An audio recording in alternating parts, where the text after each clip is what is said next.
With more on the China-Palestine relationship, I spoke to Khalil Jahshan. He's executive director of the Arab Center here in Washington. And I first asked him if China can influence the Mideast peace process.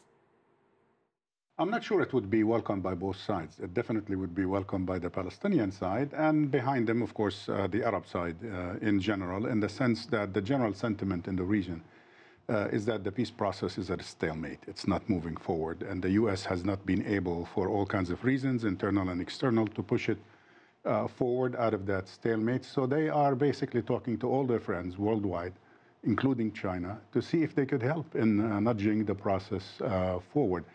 Although also at the same time, in terms of the Israeli side, China does have a very good relationship with the Israelis, and if they choose to use it, they could also have some impact on the Israeli side to become a bit more engaged, if you will, more serious about the peace process.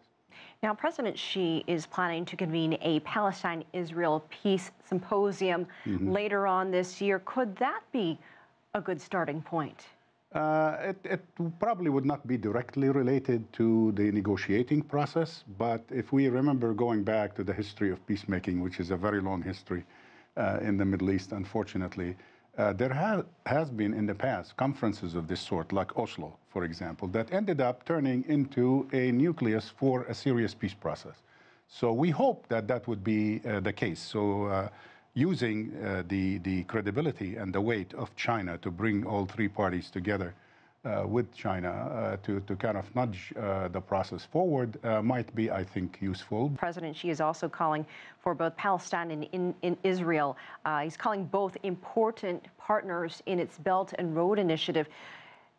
He's also calling for a three-party dialogue to discuss key projects. Could something begin there when it comes to discussing infrastructure or investment projects? Oh, definitely. I think, first of all, this is not new to China. They have been discussing that for a while. There is a regional project, as a matter of fact, that they have been discussing together with Jordan and Israel and Palestine.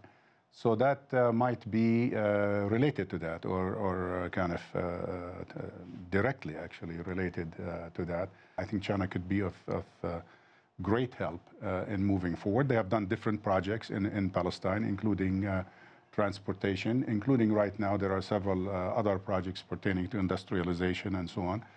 So China has promised to take a look at these, and they will be discussing that the next couple of days during the visit of Mr. Abbas. What else should we be looking for in Abbas's visit, the rest of the visit to China? The main objective of the visit from the Palestinian side is to see if they could push the peace process forward to, first of all, by securing commitment by large countries, global powers like China, for the two-state solution, which has become defunct, practically speaking. So the Palestinians are worried that in the absence of a two-state solution, what else is there? Just a one-state solution, and that means probably Israeli occupation of Palestine indefinitely. China has a totally different perspective. It remains committed to the two-state solution that has been repeated by Chinese leaders during the visit and before the visit. Actually, it goes back to the 60s. Two, to try to kind of impress upon the parties. As you implied, there are good relationship by Peking toward both sides of the Israeli conflict, Israeli-Palestinian conflict. And if they could use that relationship to leverage their impact on both sides to come back to the negotiating table, as we have heard from Chinese leaders the past 48 hours, I think that would be very important and very good for both sides.